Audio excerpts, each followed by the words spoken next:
네, 설날 연휴에 가족이 모이면 정치 얘기 많이 하시죠? 지역과 세대가 뒤섞이며 민심이 형성되는 명절을 민심의 용광로라고도 부르는데 설날 민심은 어떻게 나타나고 있는지 각종 여론조사 분석해보는 시간 가져보겠습니다. 신지호 전 국민의힘 전략기획부총장, 김영주 전 민주당 의원 나와주셨습니다. 감사합니다. 네, 안녕하세요. 안녕하세요. 설 연휴입니다.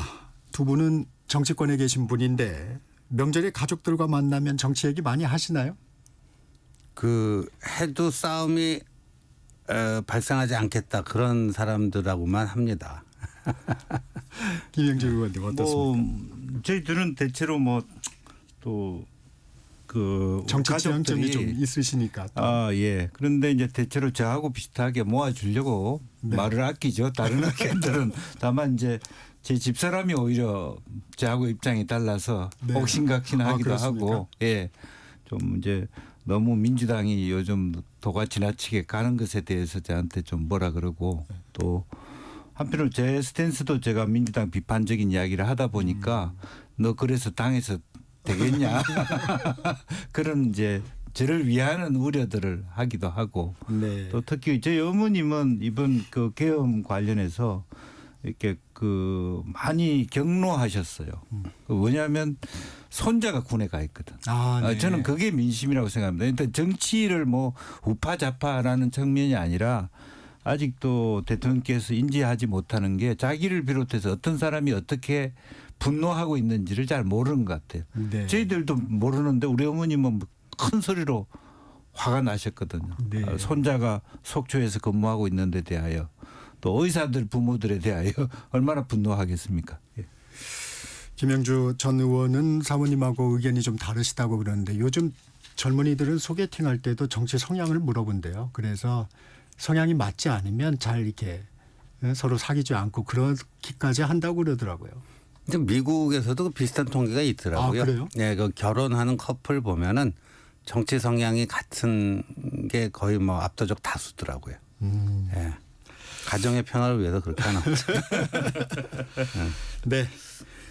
자, 최근 정치 현안부터 먼저 이제 살펴보고 가겠습니다. 현직 대통령 헌정사상 처음으로 구속 기소됐는데 여야 엇갈린 반응을 내놓으며 신경전을 벌였습니다. 검찰의 구속 기소 결정 두 분은 어떻게 보셨습니까? 너무너무 안타깝고요. 이런 일이 두 번 다시 벌어져서는 안 되는 건데 저는 이 과정에서 이번에 이제 대통령 체포부터 이제 구속에 이르기까지 이 대한민국의 사법 체계가 대단히 불안정하구나 하는 걸 느꼈습니다. 굉장히 불안정하구나. 헌정사상 초유의 대통령 체포와 구속이라고 하면은 그게 설령 불가피한 결정이었다 할지라도 자그마한 흠결도 좀 남기지 않도록 아주 세심한 주의. 그러니까 체포와 구속의 필요성이라고 하는 그 실체적 내용뿐만 아니라 그 절차에 있어서도 자그마한 흠결도 남기지 않도록 노력을 했어야 되는데 전혀 그렇지 못했다. 그 첫 번째 원인은 공수처에 있다. 무능한데 과욕을 부렸다. 깜도 안 되는 사람들이 욕심만 커서 여기저기 평지 풍파를 일으켰다. 그리고 공수처를 뒤에서 부추긴 세력이 바로 민주당이다. 민주당이 없었으면 공수처가 무능한데 그렇게 속된 말로 설쳐되지는 못했을 거다. 이렇게 봅니다. 그 다음이 법원도 굉장히 법원의 결정이 일관성과 안정성이라는 점에서 좀 굉장히 미흡했다. 도대체 판사 성향에 따라서 이리도 되고 저리도 되고 그런 법적 안정성이라는 게 과연 있는지 없는지 잘 모르겠다. 그러니까 우리나라 그다음에 지금 헌법재판소 내에서도 여러 가지 또 헌재와 관련해서 얘기가 나오고 있는데 지금 정치권도 문제입니다. 정치권이 제일 큰 문제라는 건 저도 인정하는데 정치권이 큰 문제라고 해서 그럼 나머지 사법 관련된 기구들은 제대로 작동되고 있는가? 그것도 좀 아니다. 좀 그런 생각이 듭니다. 신지호 부총장님이 제가 여쭤보고 싶었던 세 가지를 다 말씀을 하시네요. 자, 김영주 의원님이 먼저 이제 이번 검찰의 판단 어떻게 좀 보십니까? 저는 뭐 검찰도 여러 가지 고민이 있었을 거라고 보여지는데 특히 뭐 한번 조사도 하지 않은 상태에서 기소하는 것에 대한 어려움들이 있었습니다. 네. 그럼에도 불구하고 이번 사건은 그만큼 명확한 사건입니다. 왜냐하면 주요하게는 아직도 최종적으로 보면 정교인멸을 가지고 얘기를 하고 있습니다마는 네. 주요 종사자들이 다 10명이 다 구속된 상태입니다. 그래서 사실은 우두머리라고 하는 부분을 국민 전체가 다 생방송을 통해서 보지 않았습니까? 그날 밤에 어떤 일이 있었고 또 일일이 종범 특히나 뭐 국정원의 1차장 같은 경우는 홍장원 차장 같은 경우는 세세히 구체적으로 누구를 잡아들이라 뭐 한동훈도 잡아들고 이재명도 잡아들이라 분명하게 그런 것을 엄명하고 있고 이미 그 주요 범죄 종사자들이 대통령의 입장과 완전히 다른 네.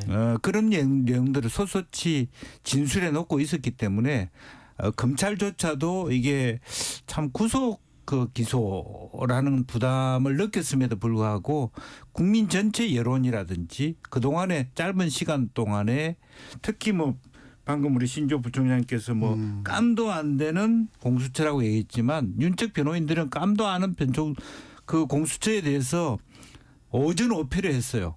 서부지법에 대해서 체포적부심에 대하여 다 사실은 전혀 변호인스러운 프로 정신을 보여주지 못하고 대통령의 말에 그냥 변죽만 올리다가 다 그렇게 잘못된 변호를 하고 있다. 저는 그 결과들이 아무리 검찰이 대통령을 감싸고 싶어도 만나는 그런 그 개념도 없다고 보는데 저는 다행스럽게 봐요. 검찰과 공수처가 나름대로 중립을 지키려고 얼마나 뭐 여야가 뭐 시끄럽습니까? 이제 그런 상황에서 나름대로 중심을 잡아가고 있고 이거는 뭐 누가 보더라도 법률적 지식이 없어도 명확한 결론이다. 저는 그렇게 봅니다.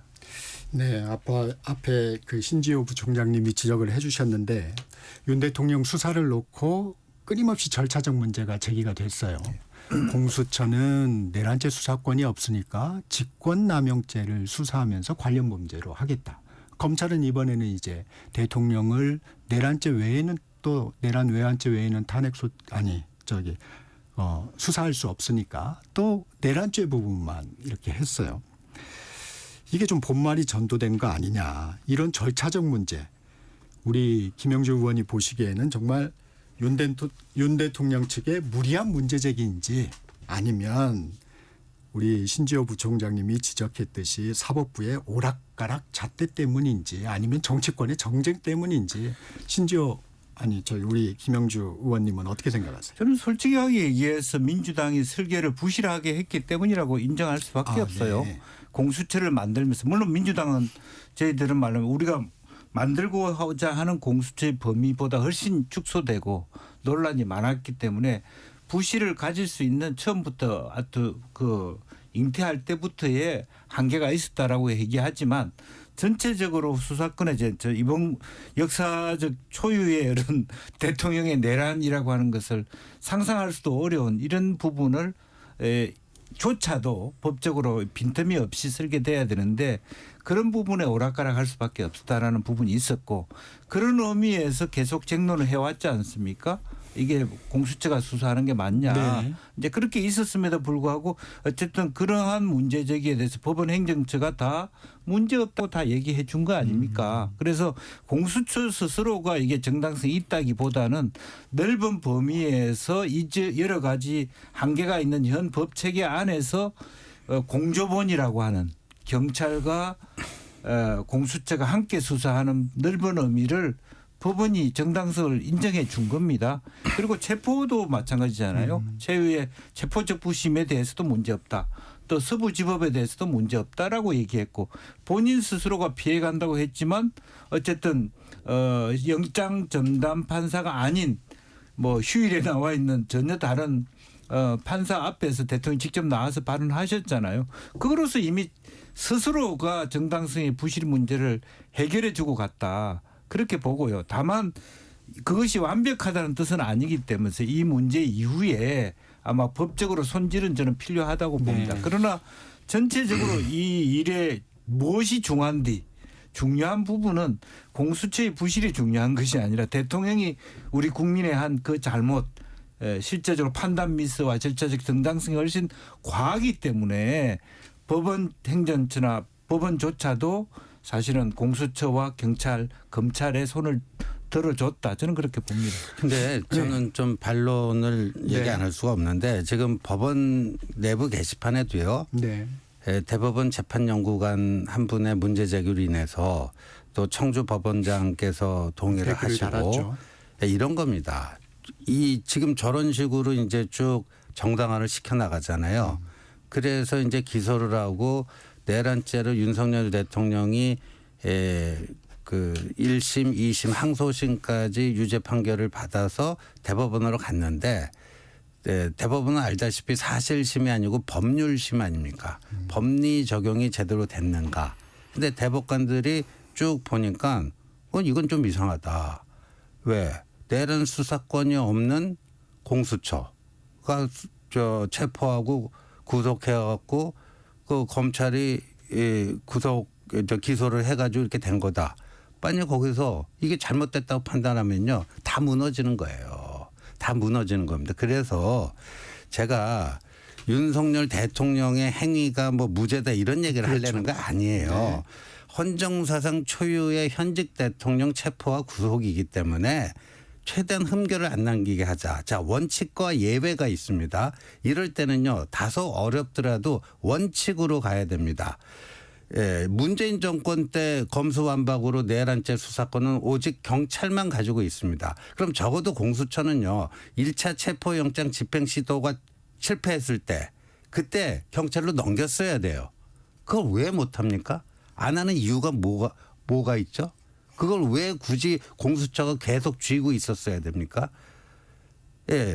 내란 수사권이 누가 봐도 부정 못하는 내란 수사권이 있는 경찰 국수본에서 조사를 하고 체포를 하더라도 또 구속을 하더라도 거기서 했으면은 되는 거 아닙니까? 그 두 번째, 공수처가 왜 그거를 관할 법원이 아닌 중앙지법이 아니라 서부지법에 그걸 신청을 합니까? 네. 그것도 원칙과 예외의 문제예요. 그래서 이렇습니다. 직권남용은요 보통 크게 세게 받아도 징역 한 2, 3년입니다. 근데 내란죄는 아시다시피 최고형이 사형 무기징역이에요. 그 자그마한 거 수사하다 그 큰 것까지도 건드릴 수 있다 뭐 이런 거 아니에요. 뭐 어쩌고 저쩌고. 그러니까 법적으로 그 법관들의 어떤 그 사고 속에서 그런 게 가능하다고 일부 법관들이 판단했다 할지라도 지금 법원 내부에 논쟁이 있듯이 그게 법원 전체의 통일된 의견이라고 보기도 힘들단 말이에요. 이럴 때일수록 예외가 아니라 원칙을 지키면서 갔으면 이걸로 인한 사회적 논쟁이라든가 국론 분열은 그나마 좀 최소화하면서 갈 수 있지 않았는가.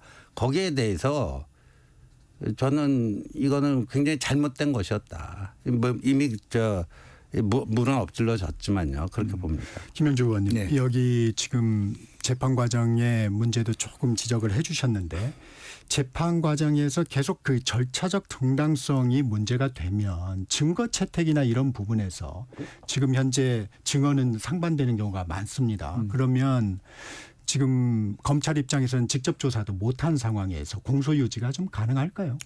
저는 문제 없다고 보는데요. 예. 그것은 우선 첫째 우리나라가 자유신중주의라고 하는 모든 뭡니까 입증할 수 있는 자료를 지사 선택할 수 있는 그런 개별 판사 물론 뭐 1인 판사제도 있고 뭐 여러 사람이 같이 하는 부분도 있습니다만은 그런 원리 속에 있기 때문입니다. 전적으로 판사의 판단이 있기 때문에 결과적으로 재심을 선택하는 것도 다른 결과를 예상하기 때문에 하는 거 아닙니까? 그거는 일상적인 일이라고 보여집니다. 그게 무슨 우파와 좌파의 문제가 아니다라고 하는 부분이고 오히려 만약에 저는 그런 의미라면 신지호 의원의 논리라면 그 윤 대통령 측의 재판 전략이 잘못돼 있어요. 대법원까지 가서 뒤집을 생각이면 중간에 계속적으로 이렇게 딴지를 안 걸었어야 해요. 이 딴지를 그런 것 자체가 정당성을 더 확보시켜 준 겁니다. 부실한 말하자면 공수처의 혹은 서부지법의 문제에 대하여 계속 체크를 했잖아요. 법원의 체크를 영장 했는데 발부나 이런 것으로. 그러면 아무리 대법이라 하더라도 하부 법원에서 결정낸 부분을 다 뒤집을 수 있습니까? 그게 쉽지 않을 거라고 봅니다. 만약 그런 과정이 없이 쭉 왔다면 절차적 정당성에 대해서 뒤집을 수 있었는데 결과적으로 서부지법이든 여러 차례든 실제적으로 체크한 부분에 대해서 법원 행정처와 법원이 이 손을 들어준 확실하게 결론을 낸 부분이 있기 때문에 상급심이라도 하급심의 법률적 결과들을 뒤집는다? 저는 쉽지 않다고 봅니다. 부총장님, 지금 김영주 의원께서 말씀하신 법원 스스로가 법원의 하급심의 판단을 뒤집는 것에 대한 어려움, 이 부분은 좀 어떻게 보십니까? 아까 문제점도 좀 그건 뭐 지적해 주셨는데. 케이스 바이 케이스 아니겠습니까? 네. 뭐 1심에서 유죄 판결 났던 게 2심에서 무죄로 바뀌는 경우가 왕왕 있고요. 그다음에 뭐 이재명 대표 그 2021년인가요? 뭐 친형 그 정신병원에 강제 입원시킨 적 없다.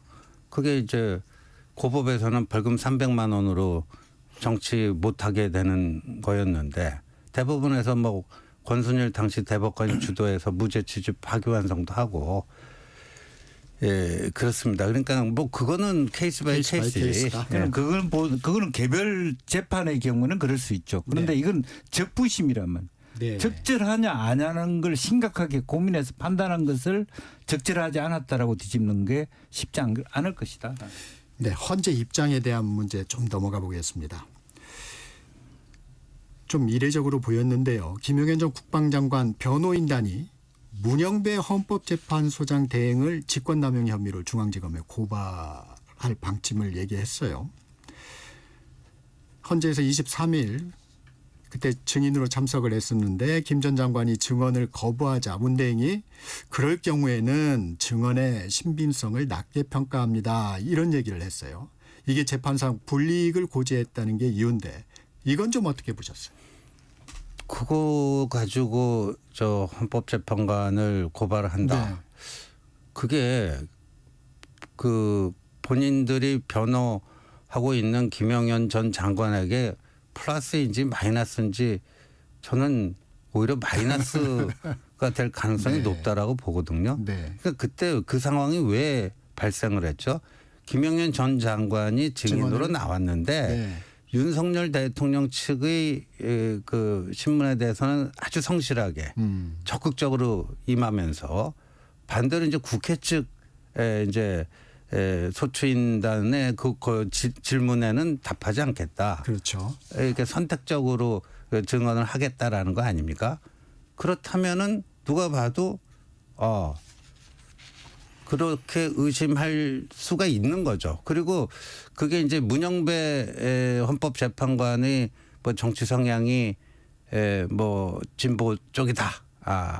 뭐 과거에 뭐 트위터에 어떠한 내용을 썼더라. 그런 거는 그거대로 또 문제 지적을 할 건 해야 되겠지만 문영배 그 재판관이 그때 그 얘기했던 거 있잖아요. 그런 식으로 선택적으로 증언하시면은 그 앞에 윤석열 대통령 변호인 측 때 그 답한 거에 그 신뢰도도 좀 떨어질 수 있다. 그 얘기를 한 거예요. 그러니까 일방적으로 겁박하고 협박한 거라고 볼 수는 없겠죠. 김영주 의원님 동감하십니까? 뭐 동감합니다. 네. 실제적으로 보면은 그런 의미에서 정말 재판 전략을 지혜롭게 세우고 있지 않다. 여전히 본인들의 사실은 본인들만의 어떤 정당성에 대한 그 유지에 머물러 있다. 그렇게 봐야 될 것 같습니다. 대통령 측 비상계엄 선포 이유 중에 하나가 줄탄핵입니다.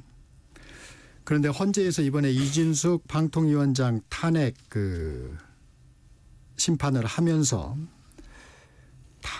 탄핵 소추권 남용에 해당하지 않는다. 물론 이제 이진숙 방통위원장 사례도 탄핵 소추권 남용에 해당하지 않는다.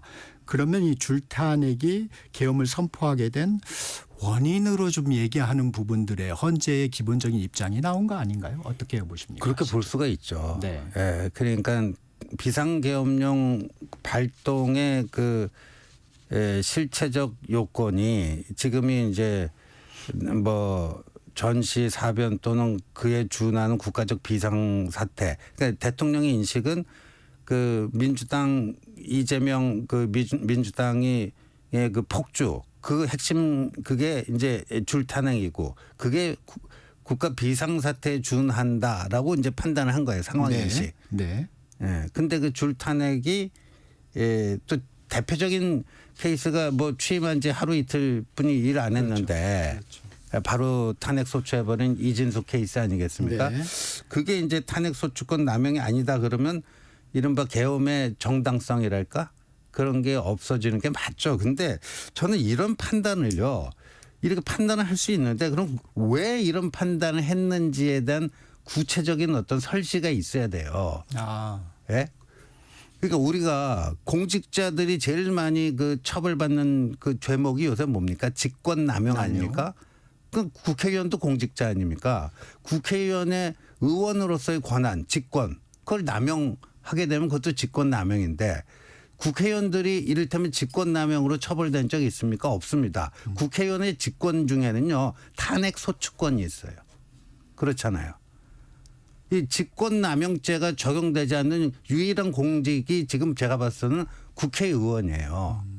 예. 근데 민주주의라는 거는 아시다시피 견제와 균형, 체크 앤 밸런스가 있어야 되는데 그 국회의 그 직권남용에 대해서 어느 정도 다른 그 견제해야 되는 기관이 이런 식으로 면죄부를 주게 되면 이건 이제 뭐 고삐 풀린 망아지처럼 더 막 나갈 수도 있는 거 아니냐. 그래서 저는 지금 이제 7공하고 개헌 얘기가 나오지 않습니까?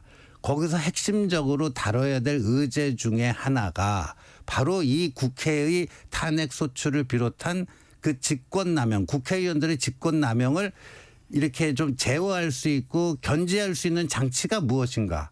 그것도 고민해야 된다고 봐요. 그러기에는 헌재의 설명이 좀 부족했다. 네. 네. 김영준 저는 의원님. 그 이제 좀 우리가 정리해야 될 게 법 위반과 규범에 어긋나는 것을 좀 구분할 필요가 있다. 그러니까 사실은 탄핵을 시키는 것은 합법적 권한 안에 들어 있는 겁니다. 그걸 많이 했다. 그거는 사실은 미국 민주주의나 다른 나라에 비하면 그런 권한이 충분히 있지만 자제한다라고 하는 규범적인 얘기지. 그런 규범을 많이 한다라고 하는 게 직권남용일 수는 없다. 저는 그렇게 보면 그걸 정확하게 구분해냈다고 봅니다. 헌재가 자기 권한 안에서 행사하는 거고 투표해서 결의한 부분에 대하여 그것을 어떻게 직권남용. 예를 들면 어떤 우리가 뭐 법을 지나치게 많이 개정한다. 직권남용입니까? 그렇지 않지 않습니까? 사실은 저는 오히려 국회가 법을 지나치게 많이 이 각각 경쟁적으로 함으로써 정말 통과돼야 될 법이 통과되지 못하고 당기는 경우들이 사실은 많이 있다고 보는데 그런 의미에서 헌재는 그걸 직권남용으로 보기보다는 사실은 규범적인 영역에 속한다라고 정확하게 구분해 줬다 그렇게 봅니다. 저는요 이거 저거는 좀 민주당 그 자기중심적 이기주의에서 나오는 얘기인데 지금 학교 현장에 가면요 예. 지금 교육계의 최대 그 뜨거운 감자는 학생 인권 조례 있잖아요. 네네. 각 그 지자체에서 있는 거 네. 이걸 유지할 것인지 아니면 없앨 것인지 하는 건데요. 제가 이제 최근에 몇 개 들은 적이는요. 예를 들면 담임 선생이 체벌권은 없지만 뭐 예를 들어서 뭐 때리거나 회초리를 들고 이럴 수는 없어요. 그러나 어느 정도 이제 벌을 줄 수는 있잖아요. 예. 체벌이 아닌.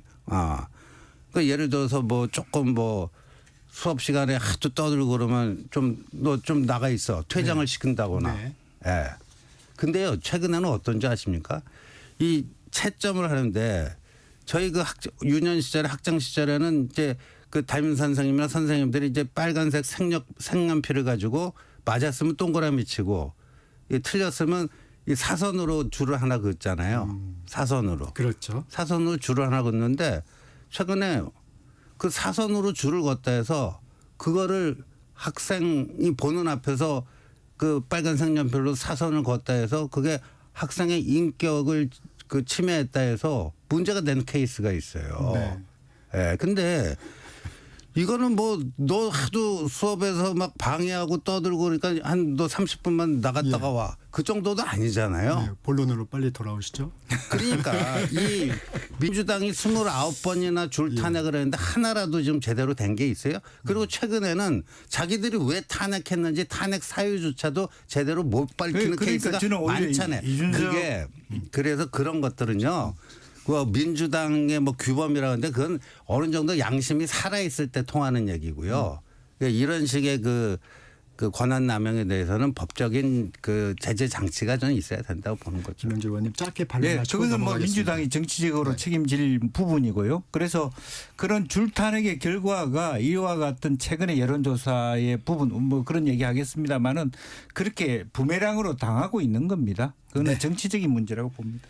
지금부터 여론조사 결과를 좀 면밀히 분석해 보겠습니다. 앞으로 얘기할 여론조사 개요 먼저 소개해드리고 시작하겠습니다.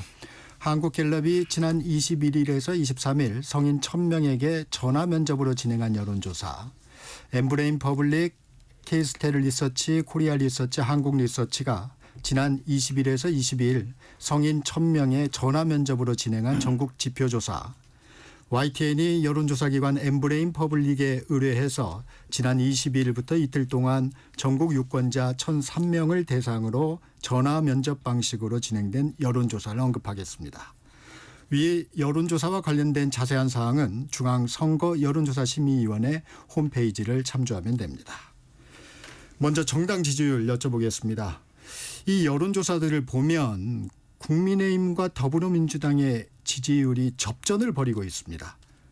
왜 이 같은 상황이 좀 발생했을까요? 먼저 김영주 의원님 먼저 말씀 주시죠. 뭐 지난번 이제 박근혜 대통령 탄핵 시기와 비교해 보시는 분들이 많더라고. 그때는 일방적으로 사실은 야권이 그때 당시는 불리했는데 지금은 왜 다른가 박빙인가라는 부분이고 지금은 어쨌든 윤 대통령께서 본인의 정당성을 확보하면서 버티고 있다라고 하는 이제 그리고 또 상대적으로 이재명 대표에 대해서 비호감도가 높다. 그리고 이제는 지난번의 경험치에 의해서 특히 이제 여권에서 다시 탄핵되면 사실은 국민의힘도 해체되고 정권도 뺏긴다라고 하는 위기의식이 경험적으로 있는 것 같습니다. 그런데 경험적인 어떤 공유가 힘을 발휘하고 있다. 라는 거고요.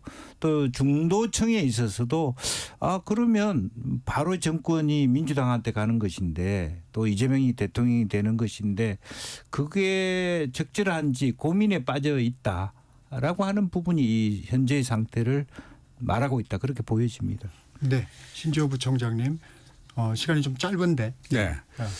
저는 지금 그 민주당이 압도적으로 우위를 유지해야 되는데 그 자책골이라고 봐요. 작년 10월 27일 한덕수 국무총리 탄핵을 시켜서 결국 그거를 지금 이런 여론조사로 부메랑으로 좀 맞고 있는 게 아니냐 이렇게 봅니다. 조금 미비한 부분은 잠시 후 이어지는 3부에서 계속하기로 하겠습니다. 네. 정책시사 2부 여기서 마치고요. 잠시 후 토론 이어가겠습니다.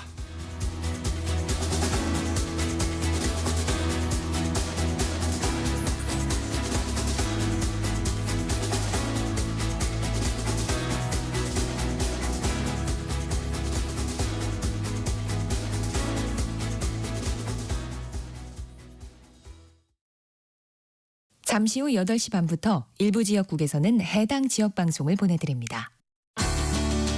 워렌 버핏은 가치 투자, 필립 피셔는 성장주 투자, 피터 린치는 장기 투자. 방법은 달라도 목표는 하나. 성기영의 경제쇼가 성공의 길로 안내합니다. 깊이 있게, 명쾌하게, 지금 이 시대 경제에 관한 모든 것을 알려드립니다. 평일 오후 4시 5분 성기영의 경제쇼와 함께하십시오.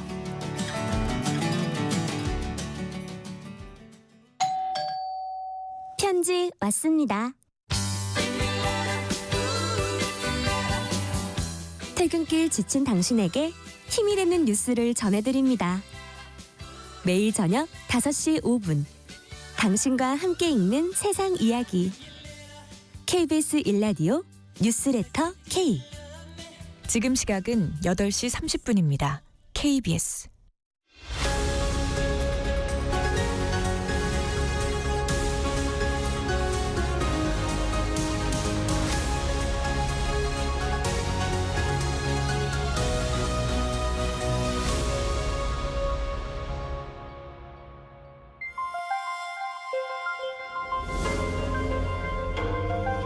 K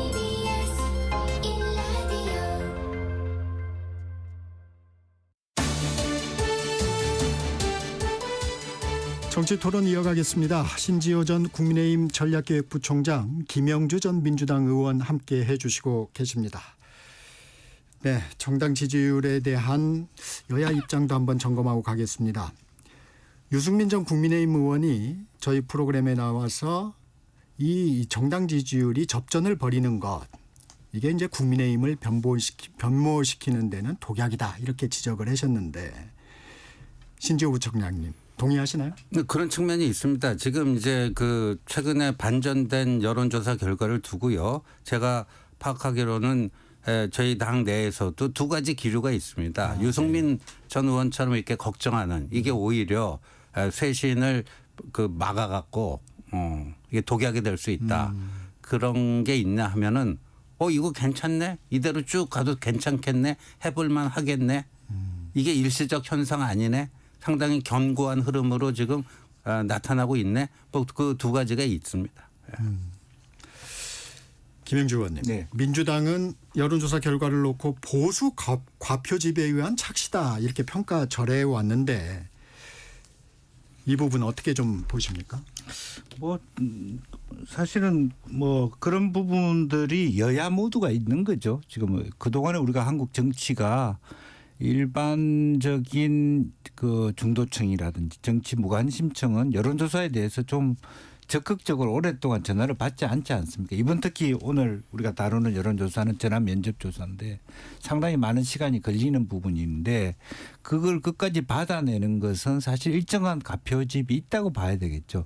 그러니까 특히 최근에는 특히 그 국민의힘 지지자들이 조금 더 적극적으로 전화를 받고 있다. 우리가 그런 인상을 우리가 거부하기는 어렵습니다. 다만 그것이 잘못됐다 말하기는 어렵습니다. 왜냐하면 그전에 여론조사는 확 다시 또 민주당이 우위했다가 국민의힘이 우위했다가 다시 정상적으로 돌아오는 것이 지금 현재 최근 여론조사인데요. 최근 여론조사에는 다시 정상적인 민주당이 우위에 있고, 현재 계엄 이후의 전국에 대해서 일반 중도층이 어떻게 보는가가 그대로 나와 있거든요. 그래서 오히려 민주당도 이와 같은 그 여론조사에 대해서 이러쿵저러쿵 얘기를 안 하는 게 차라리 낫겠다, 그런 생각을 갖게 됩니다. 근데 그거 과표집으로 얘기하자면요. 제가 봤을 때는 12월 4일 비상계엄부터요.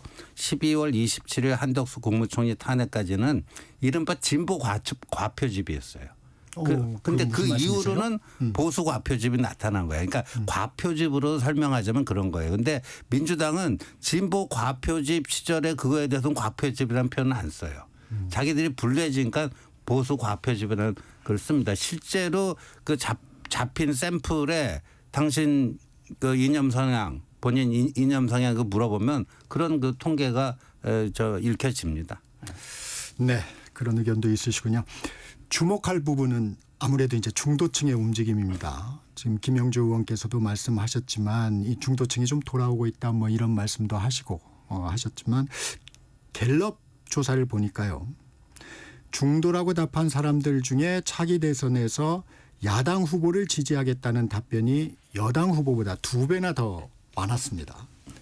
이 중도층은 지금 어떻게 보면 지금의 정당 지지율하고는 좀 달라요. 이 부분은 좀 어떻게 보십니까? 그게 이제 국민의힘이 잘 봐야 될 겁니다. 그러니까 지금 전통적인 콘크리트 지지층들이 흩어지지 않고 더 위기의식을 느끼고 또 이재명 대표만큼은 안 된다 하는 그런 것 속에서도 똘똘 뭉치고 강해지고 있습니다. 응집력이. 근데 그것만 가지고 과연 승리할 수 있겠는가. 역대 모든 대선을 보면요. 중도 무당층으로 확장을 못한 후보는 졌습니다, 결국. 그런데 윤석열 대통령이 이재명 후보에게 그 0.73%로 신승을 거둔 2022년 3구 대선 있잖아요. 그 당시에 방송 3사 출구조사가 정말 정확했습니다. 0.6% 차이로 윤석열 후보가 승리할 거다 했는데 실제 결과는 0.73%였어요. 그래서 그 당시 이제 방송 3사 출구조사에 대해서 과학이자 예술이다 이런 극찬까지 이제 따라붙었는데, 그때 그 조사된 거를 보면요. 자신이 보수라고 생각하는 사람이 대략 31%였어요. 네. 진보라고 응답한 사람들이 한 대략 22%. 중도 플러스 그 당시 얘기하시는 거죠? 그 당시 그 출구조사 샘플로요. 예, 중도 플러스 내가 무슨 이념인지 모르겠다. 이거 합쳐갖고 47%입니다. 그러니까 보수하고 진보라고 딱딱 답한 사람들이 이제 53% 정도고요. 나머지 47%는 중도 내지 내 이념상이 뭔지 모르겠다예요. 근데 최근에 여론조사 이렇게 보면요. 이 중도 플러스 난 모르겠다. 이 47% 샘플링이 안 되고 있어요. 예. 근데 결국 승부처는 여기에 있다라고 봅니다. 샘플링이 안 됐다고는 말씀하셨지만 일단 그 본인이 중도라고 얘기한 사람들의 결과는 좀 나와 있어요.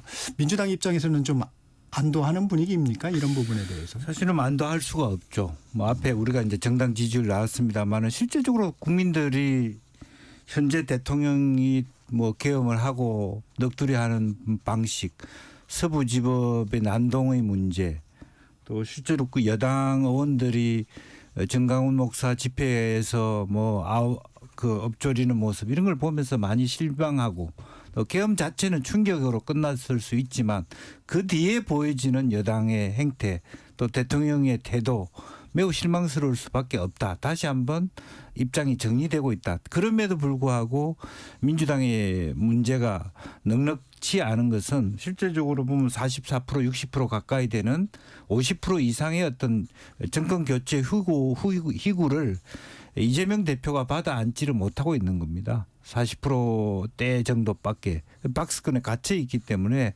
그런 의미에서 이것이 뭐 일방적으로 국민 중도층의 입장들은 정리돼 있다. 그러나 그 다음 단계로 넘어가면 고민의 단계. 그래 정권은 교체해야 되는데 이재명 대표한테 정권을 주는 것이 맞나? 이런 정도의 고민 수준으로 넘어가 버리기 때문에 여기서 이제 민주당의 고민이 시작되고 있다. 그렇게 봐야 될 것 같아요. 네. 신주호 부총장님이 말씀하시는 것과 이제 같은 맥락의 좀 결과인 것 같은데요. 이것도 국민의힘이 좀 유념해야 될 결과인 것 같은데 윤 대통령이 헌법재판소 탄핵 심판에 잘 대응하고 있다는 응답은 20%에 그치고요. 잘못하고 있다는 응답이 74%였습니다. 중도층에서 그렇다는 거죠? 네. 예. 윤 대통령 구속이 잘한 결정이라는 응답도 69%, 잘못된 결정이라는 응답보다 2배 이상 높았습니다. 국민의힘이 이 여론조사를 좀 잘 분석해야 되는 거 아닌가요? 저는 그래서 그게 승패의 관건이 되지 않을까 이렇게 생각을 하는 건데 지금 무슨 보수 과표집이다 진보 과표집이다 그런 얘기를 나눴잖아요. 그런데 네. 이 중도 무당층은 과소 표집이 되고 있다라는 얘기를 제가 하는 거예요. 아까 그 샘플링이 좀 잘못됐다라는 거는 정확히 얘기하면 중도 무당층이 과소 표집되고 있다. 하는 게 그 2022년 실제 대선 그때 조사한 거랑 비교해 봤을 때 그렇다는 네. 얘기고요. 그런데 지금 정당 지지율 거의 비슷비슷하게 나오잖아요. 그러니까 그것만 보면 안 된다는 거죠. 지금 앵커께서 말씀해 주신 이런 부분을 정확히 봐야 되는데 그러면 그 국민의힘의 재집권 전략은 어떻게 돼야 되는가. 이제 콘크리트 지지층을 단단하게 하는 거 그게 필요 조건이라면 충분 조건은 뭐냐. 적어도 이 중도 무당층에서 한 반은 뭐 해봐야지 이길 수 있지 않느냐. 예.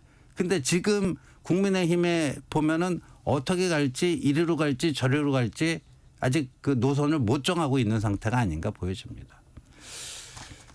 정당 지지율에 대한 반성이 민주당에서도 조금은 나오는 것 같아요. 네, 그래서 그렇습니다. 이제 이재명 대표도 조금 기조를 좀 변화하려고 하는 것 같고 이 민주당은 지금 이런 중도층 확보를 위해서 어떤 전략이 필요하다고 보세요?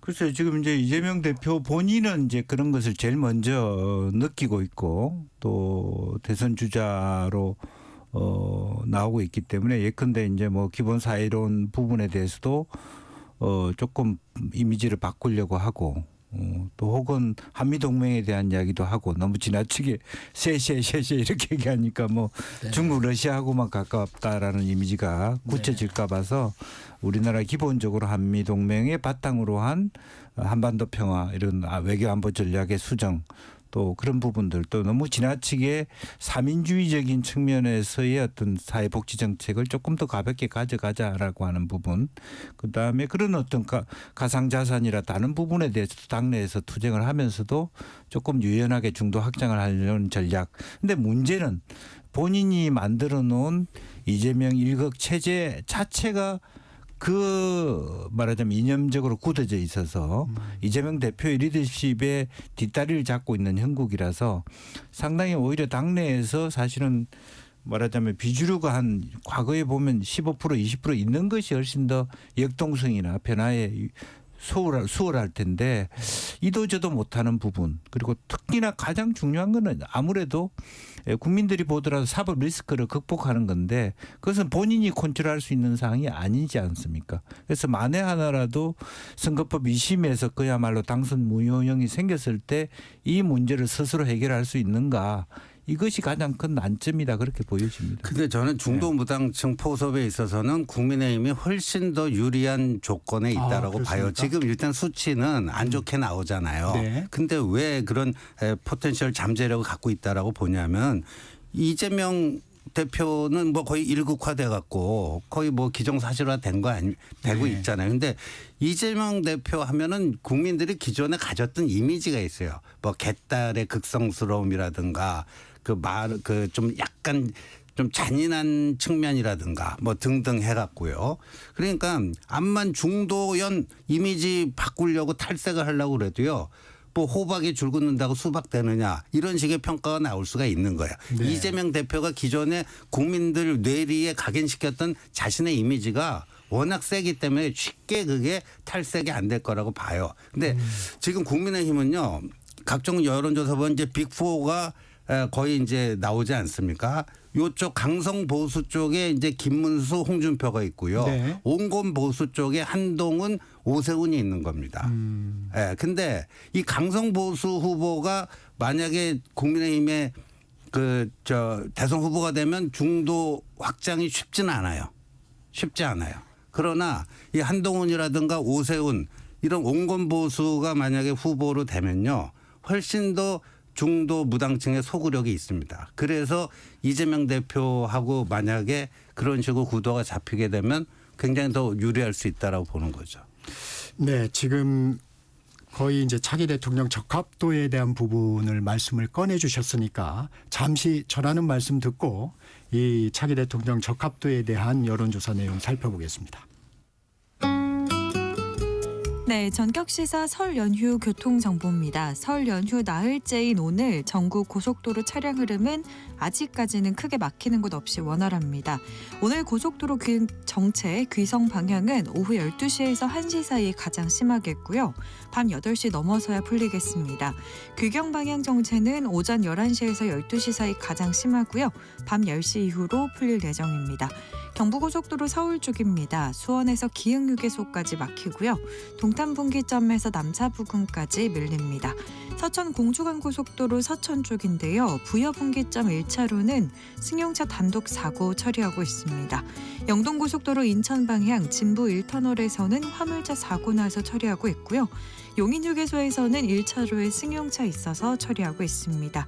현재 서울 요금소에서 출발할 경우 부산까지는 6시간 정도, 광주까지는 5시간, 대전까지는 3시간, 강릉까지 2시간 30분 정도 걸리겠습니다. KBS 교통정보센터에서 정현정입니다. 대한민국 중심 채널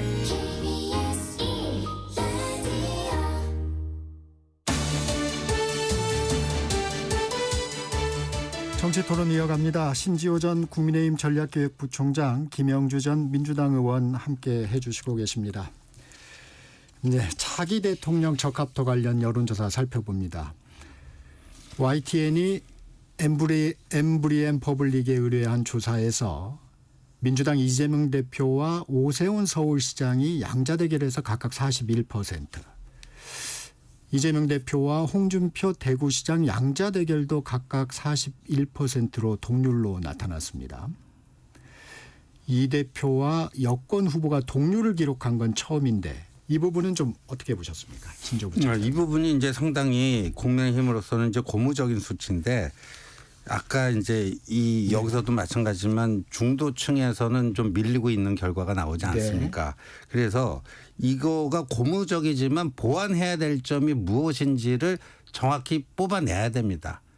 그리고 그거를 집중적으로 보강하는 전략을 세워 나간다면은 이거는 뭐 저는 충분히 해볼 만한 게임이다. 그래서 지금 분위기가 어떻게 바뀌고 있냐면요. 네.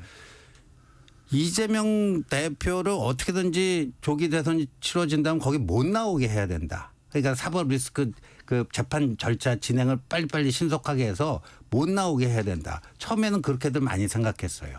아하. 그런데 요새는 네. 이재명이니까 해볼 만하다. 오히려. 이재명이니까 해볼 만하다. 거기다가 이제 조기 대선 전에 최소한 그 공직선거법 항소심 결과는 나올 거 아닙니까? 네, 2심은 나올 것 같아요. 네, 2심. 그리고 1심하고 똑같은 그 결과가 나올 거라고들 많이들 예상을 해요. 그러니까 그런 식의 하자와 흥결을 안고 대선 도전하는 이재명이라면 더 해볼 만하다. 그런 분위기가 좀 형성이 예. 되고 있군요. 김영주 의원님, 네. 이 결과에 대해서 좀 어떻게 평가하십니까? 글쎄요. 그럼 이제 저희들이 보더라도 아마 이제 지금 현재 우리가 이제 정치적 경험들을 쭉 뭐 많이 갖고 있는데 60대 70대까지 보면 그러니까 그런 것까지 생각이 들어요. 우스운 얘기지만 지금 윤석열 대통령하고 이재명 대표하고 다시 대선을 치러도 이재명 대표가 이길 수 있을까? 그런 정도. 그러니까 초박빙이나 51대 49 구도가 언제든지 만들어질 수 있다라고 하는 민주당 내부에서의 공포가 있을 수 있다는 거죠. 어쨌든 확정평은 사회적으로 좋은 건 아닙니다만 어쨌든 누가 되든 우리 편이 이겨야 된다는 그런 논리들이 많이 더 확장돼 왔다. 역사적 한국 정치사적으로 보면 그거는 지난번에 신지호 의원이 말씀하신 그 중도층의 포션이 줄어드는 경향이 있다라고 하는 부분이고요.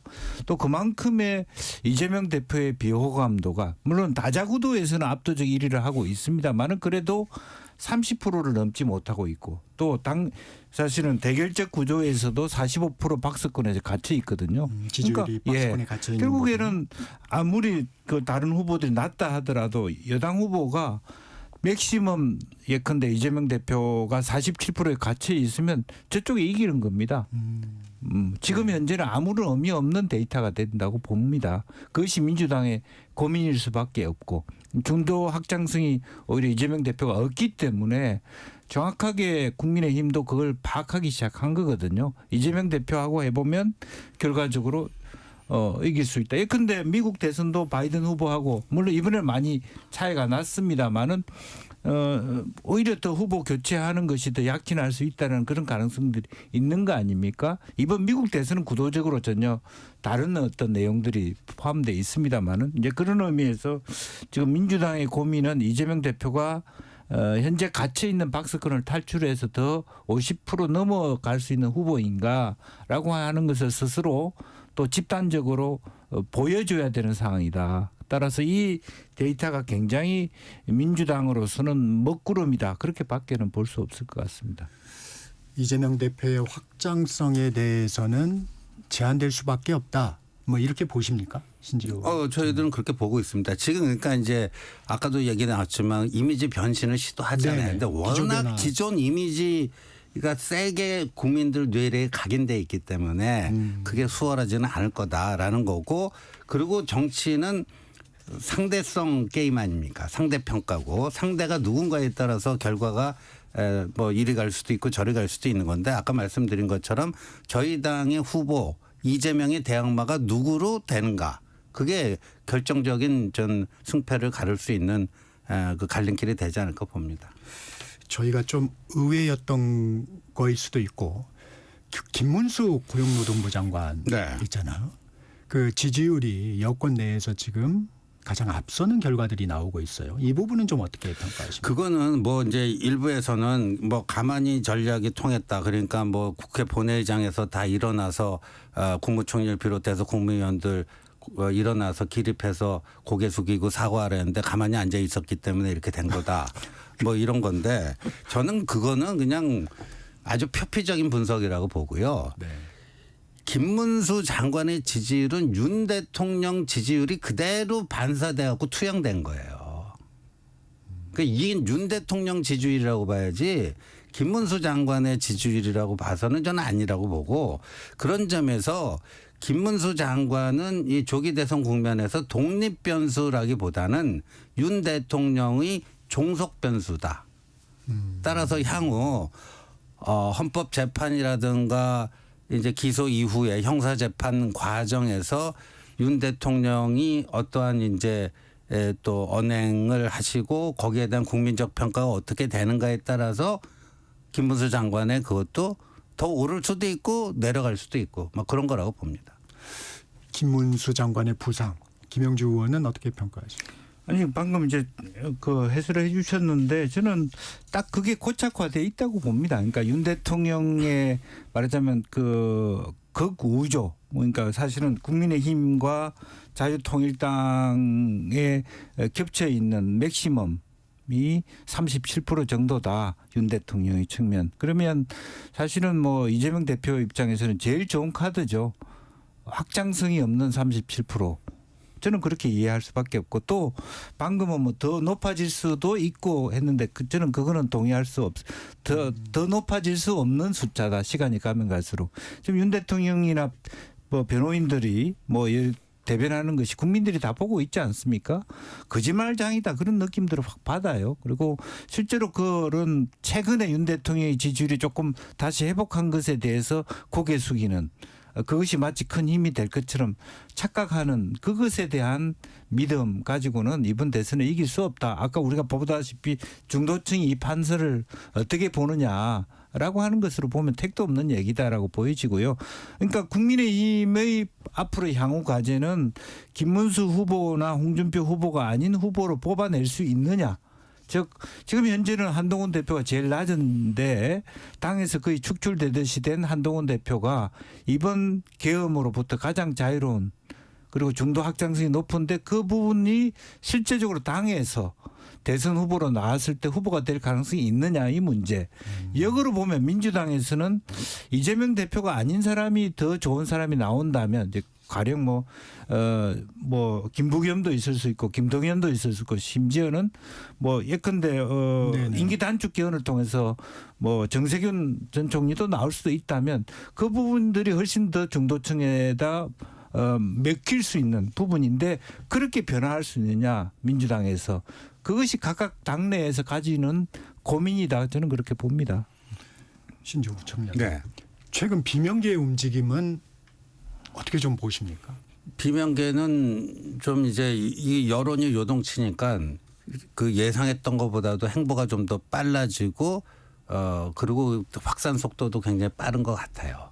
빠른 것 파괴력이 있을 거라고 보세요. 워낙 이재명 대표의 일극 체제. 제가 뭐 민주당 내부 사정을 뭐 정확히는 모르니까 하는데 이제 멀찌감치 그냥 이렇게 관찰하고 있는 거로 봐서는 이재명 대표가 약간의 허점을 보이거나 그 이런 또 이미지 변신을 하려는데 전혀 뭐 속된 말로 씨가 안 맥히고 뭐 그렇게 되면은 그분들의 공간이 점점 커지지 않을까요?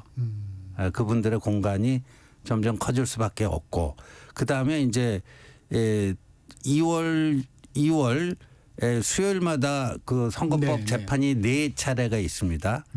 4차례가 거의 그냥 실시간 중계 방송 되듯이 할 거예요. 그걸 보면서 민주당의 전통 지지자들이 이재명 점점 불안해지네, 뭐 이런 것들. 그래서 시간은 이재명 대표의 편이 아닌 것 같아요. 김영주 의원님. 네. 비명계의 움직임 좀 파괴력을 가질 수 있을까요? 어떻게 보십니까? 저는 이제 뭐 이중적으로 보는데요. 지금 자체로서는 파괴력을 가질 수는 없습니다. 스스로가 뭐 김부겸이든 뭐 김동연이든 열심히 돌아다닌다고 올라가지는 않을 겁니다.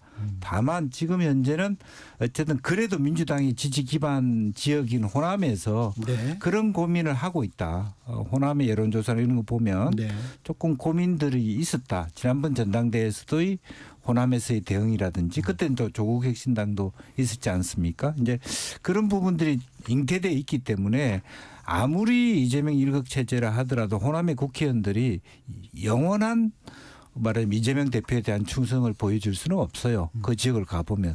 그래서 정말 2심 재판 결과가 뭐 3월 초에 나왔고 그런 의미에서 실제로 말하자면 피선거권을 갖기 어렵다면 당연히 거기서는 바꾸려고 하지 않겠습니까? 대다수.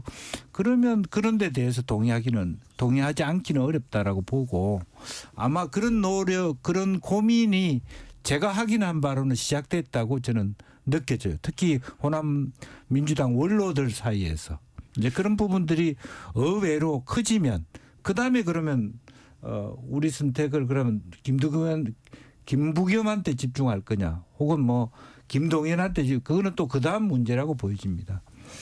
이게 그분들이 개헌을 매개로 좀 돌파구를 찾을 가능성은? 그런 부분도 있죠. 지금 헌정회 통해서 네. 여야 원로들이 그런 걸 임기 단축 개헌 네. 논의를 하고 있습니다. 그런 부분에 대해서도 이재명 대표는 좀 불리한 게 지금 현재 개헌에 대해서는 이재명 대표는 일단 네네. 노하는 입장이기 네. 때문에 그런 의미에서의 원로들하고의 충돌이 또 한 번의 이재명 대표의 고민이 될 거라고 보여집니다. 네. 오늘은 여기까지 듣겠습니다.